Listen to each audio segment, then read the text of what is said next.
Bienvenida o bienvenido a esta exploración profunda. Hoy nos metemos de lleno en algo que, bueno, todos tenemos, pero que quizás no valoramos lo suficiente, ¿no? Nuestro sistema digestivo. Totalmente. Hay fuentes que lo llaman, y esto, es fascinante, nuestro segundo cerebro. Exacto. ¿Qué significa eso realmente? Vamos a indagar un poco ahí y en cómo entender mejor nuestra digestión puede ser, pues, una palanca para sentirnos mejor, con más vitalidad. Justo eso.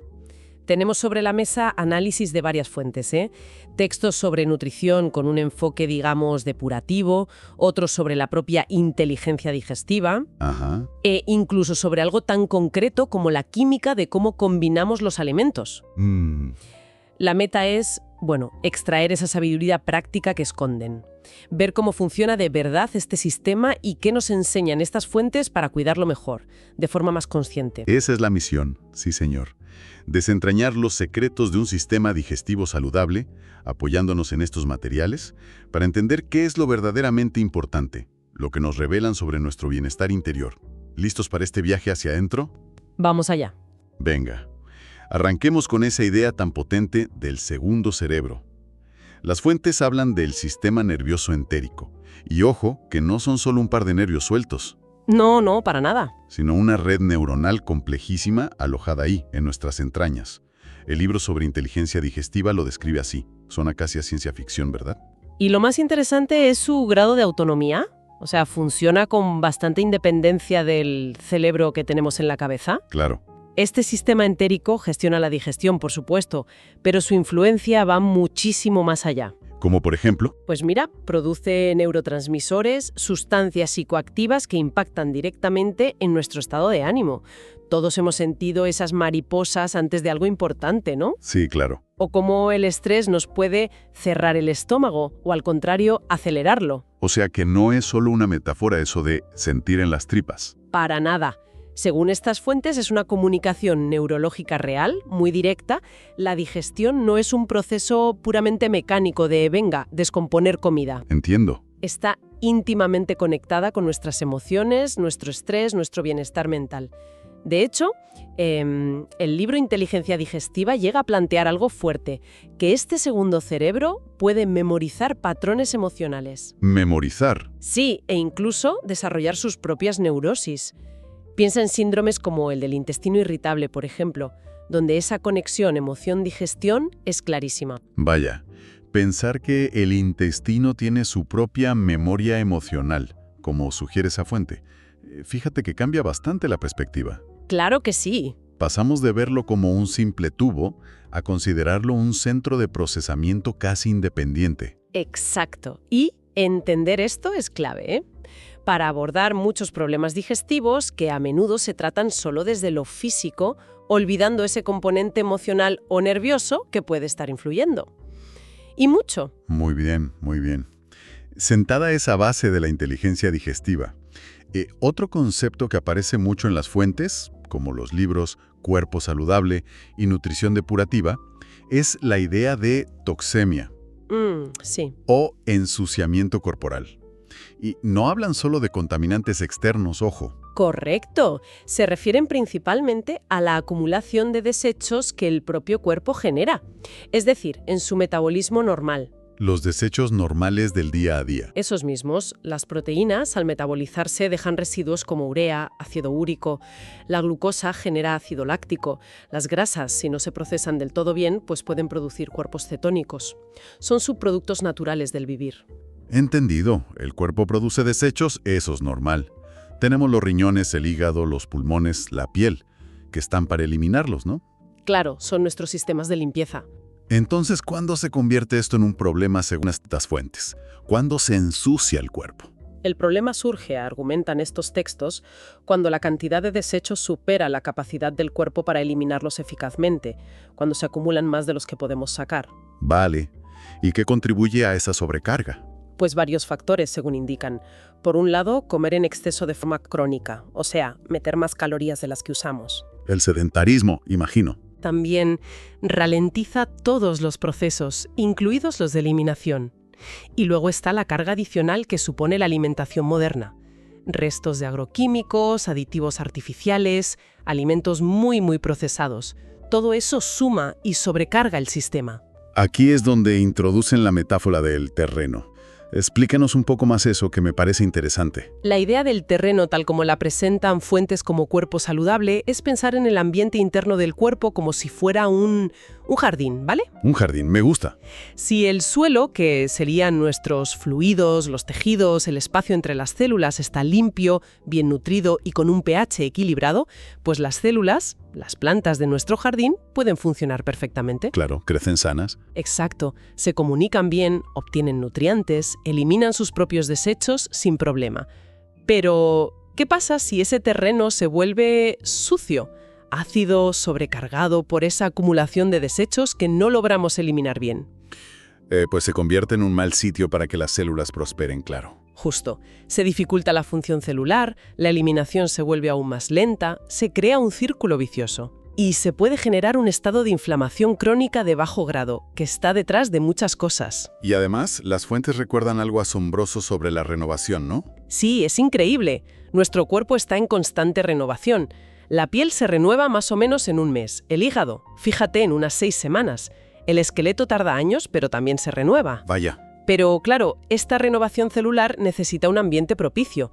Necesita un terreno limpio para que las nuevas células sean sanas y funcionen bien. Y un terreno sobrecargado podría estar ligado a problemas más serios, ¿no? Según dicen. Así es. Fuentes como nutrición depurativa e inteligencia digestiva relacionan este ambiente interno sobrecargado con una mayor permeabilidad intestinal. La famosa permeabilidad, el leaky gut. Exacto. Imagina la pared del intestino como una malla muy fina, una barrera súper selectiva. Si esa malla se daña o sus agujeros se agrandan, eso es la permeabilidad aumentada, pues partículas que no deberían pasar. Como trozos de comida o toxinas. Justo. Fragmentos de comida mal digerida, toxinas bacterianas, podrían colarse al torrente sanguíneo. Y esto, según indican, puede disparar respuestas inmunitarias o inflamatorias, no solo en el intestino, sino en otras partes del cuerpo. Lo vinculan a condiciones autoinmunes o inflamatorias crónicas. Fascinante. Y un poco inquietante a la vez, la verdad. Entonces, si el terreno es clave y la inteligencia digestiva nos habla, ¿cómo sabemos si nuestro sistema está sobrecargado o nos está enviando señales? Ahí entra la escucha de los síntomas, supongo. Precisamente. Síntomas tan comunes como hinchazón frecuente, gases molestos, estreñimiento crónico, diarreas recurrentes. Las fuentes nos invitan a no normalizarlos, a verlos como mensajes. Mensajes del segundo cerebro. Exacto. Señales de que algo no va del todo bien. Tomemos el estreñimiento crónico, por ejemplo, que es súper común. Más allá de la incomodidad evidente, ¿qué implicaciones tiene según estos análisis? Pues implica que las heces, que al final son material de desecho, permanecen demasiado tiempo en el colon. Retenidas. Sí, y esto puede favorecer procesos de putrefacción ahí dentro. Se generan subproductos potencialmente tóxicos como el escatol o el sulfuro de hidrógeno, que el cuerpo puede reabsorber en parte. Uf. Es como tener la basura acumulada en casa demasiado tiempo, ¿verdad? No es saludable. Fuentes como inteligencia digestiva y cuerpo saludable profundizan bastante en esto. Y esto nos lleva directamente a otro punto crucial que mencionan las fuentes. El equilibrio de nuestra microbiota. La famosa flora intestinal. Fundamental. Es que hablamos de billones de bacterias viviendo en nuestro intestino. Una barbaridad. Sí, sí. Simplificando mucho, podemos dividirlas en 2 grandes grupos según su función. Las bacterias buenas o sacarolíticas. Las que fermentan fibra. Esas producen sustancias beneficiosas como los ácidos grasos de cadena corta, que son súper importantes. Y luego están las malas o proteolíticas. ¿Las de la putrefacción? Exacto.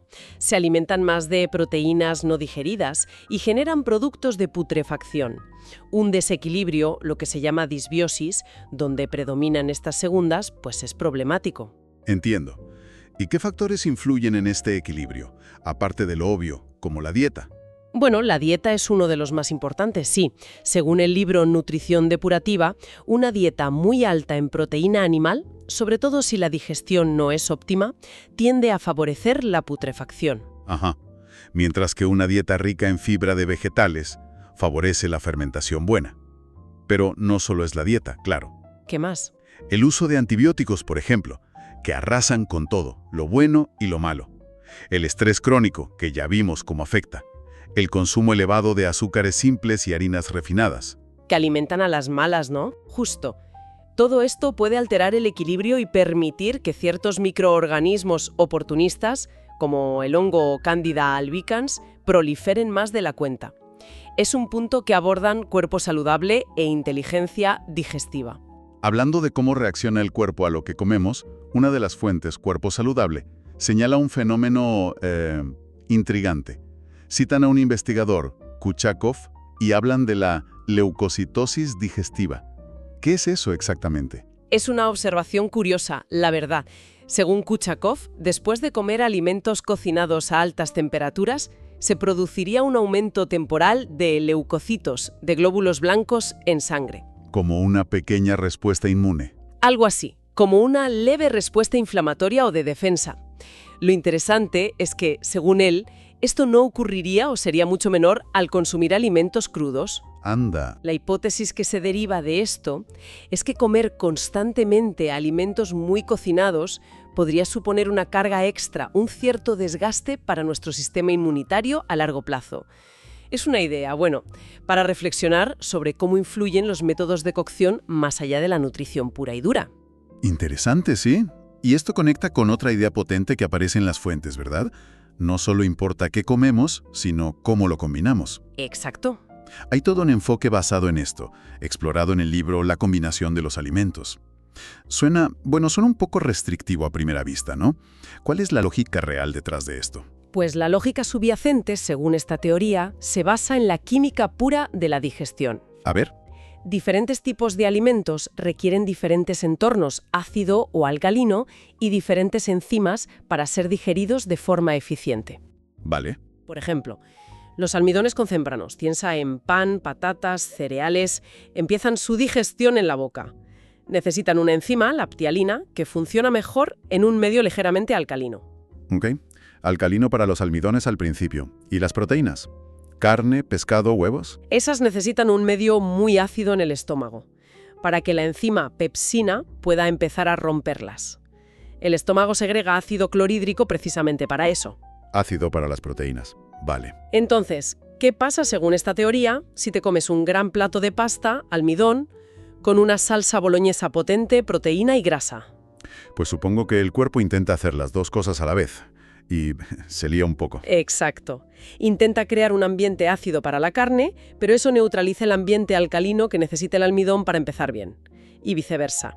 El resultado, según la combinación de los alimentos, es una digestión menos eficiente, más lenta. Como una confusión química ahí dentro. Algo así, como un atasco metabólico en el estómago. Y esto podría llevar a que los alimentos permanezcan más tiempo del debido, fermentando los azúcares y almidones o pudriéndose las proteínas. Y de ahí vendrían gases, hinchazón, malestar. Vale. Entiendo el principio de simplificar la tarea digestiva.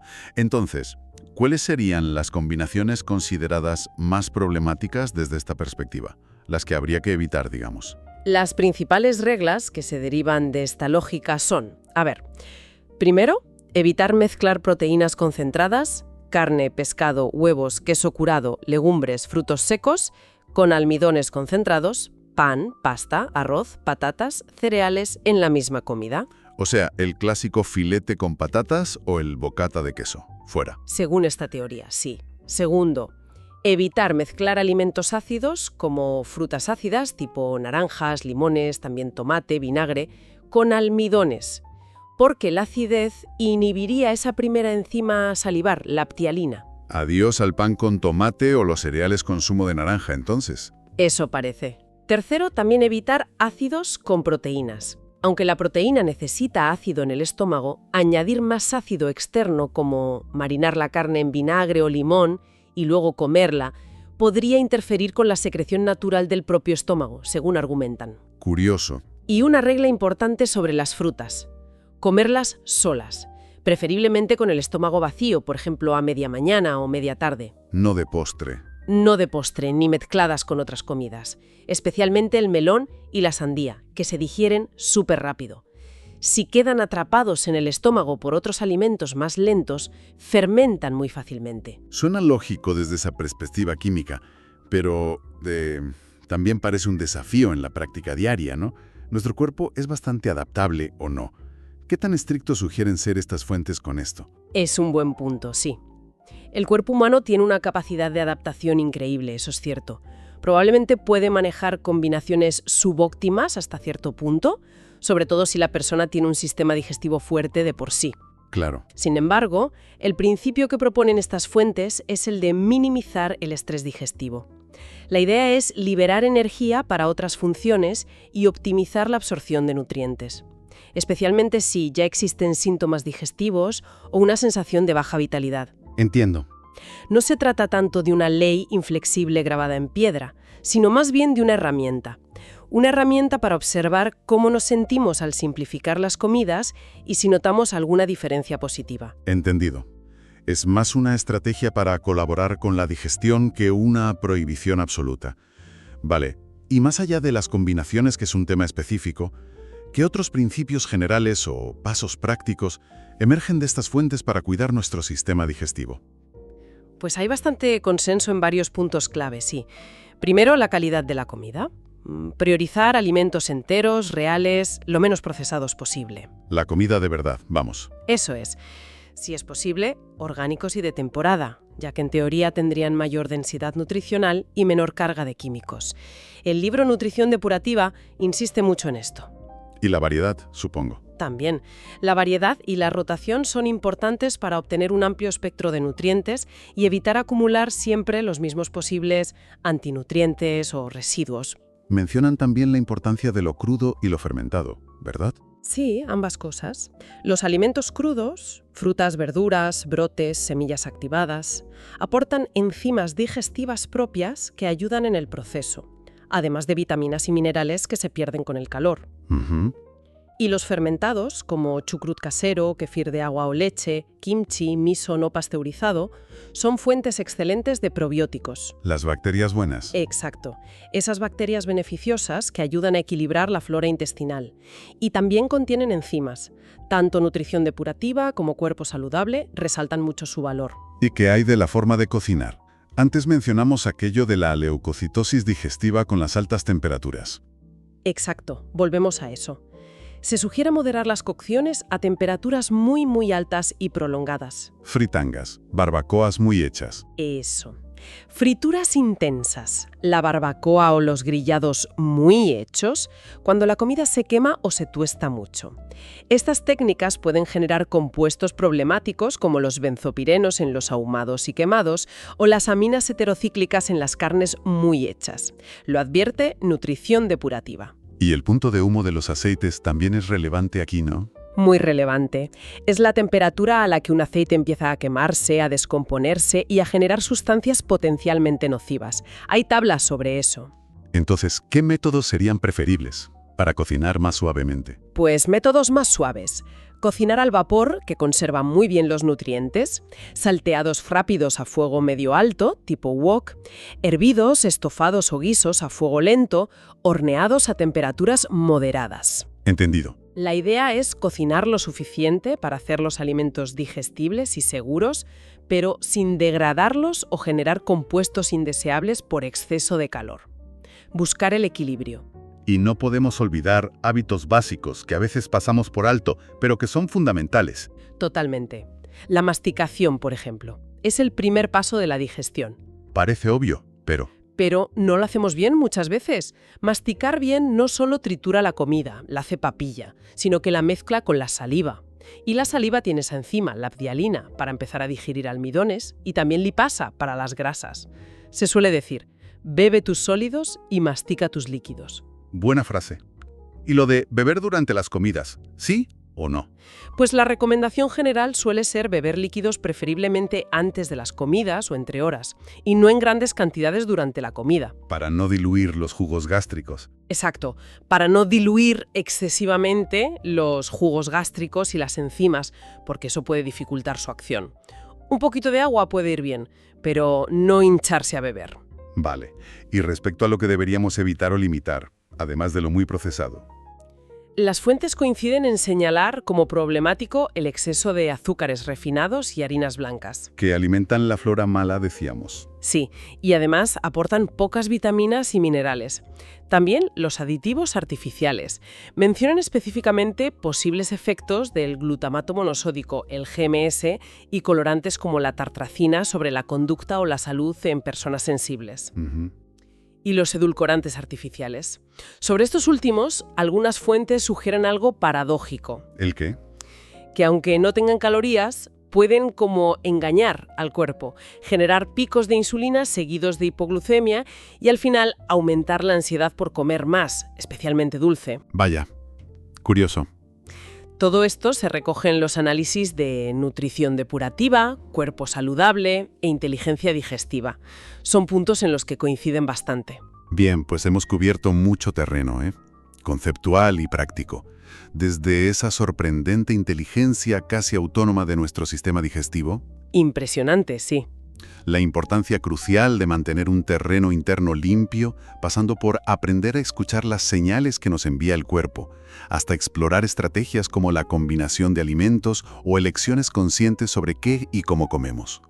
¿Cuál dirías que es el mensaje central que nos llevamos de todo esto? Pues yo creo que el mensaje es de empoderamiento y colaboración. Nuestro sistema digestivo no es un mero procesador pasivo al que le echamos cosas. No es una máquina tonta. No. Es un sistema inteligente, sensible, que se comunica con nosotros y que refleja nuestro estado general, físico y emocional. Comprender sus necesidades, un terreno limpio, una flora equilibrada, una carga de trabajo manejable, nos permite colaborar activamente con él. En lugar de ir contra él. Exacto. En lugar de simplemente exigirle que funcione a pesar de todo lo que le echamos. Es una invitación a la autoobservación, a experimentar qué nos sienta mejor a cada uno. Una perspectiva que sin duda invita a cuidarnos desde dentro, con más conciencia. Exacto. Y para dejar una reflexión final, inspirada un poco en la filosofía que subyace en fuentes como Corpo Saludable, sabiendo que el cuerpo posee esta asombrosa capacidad innata de renovación y autocuración, que busca constantemente el equilibrio. Esa inteligencia propia que tiene. Esa misma. La pregunta sería, ¿qué pequeño cambio, pero sostenido en el tiempo, en nuestros hábitos alimentarios o en el cuidado digestivo, quizás inspirado por alguna de las ideas que hemos explorado hoy, podría ser ese gesto de colaboración que marque una diferencia significativa en nuestro bienestar a largo plazo? Una pregunta potente para seguir masticando, nunca mejor dicho. Ahí queda.